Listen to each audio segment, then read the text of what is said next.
Hadişe, şulay gazettegeşe, uzak yürüp bakşada, kişi gidip kayıttı kişi. Orabışı kortanın işitmeyen kayıtkanı. Şuna göre aşmagan Hadişe'ye kapkanı.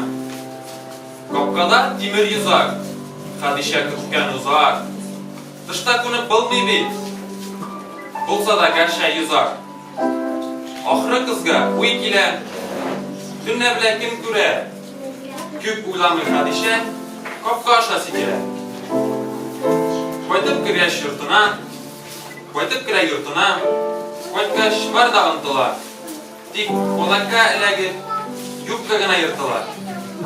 Bul gün sunduyup yamamay, hanımını koramay, İpten bite hizmetke, kişigirge yaramay. Elli de kişasın koytup, yüklagan kırın yatıp.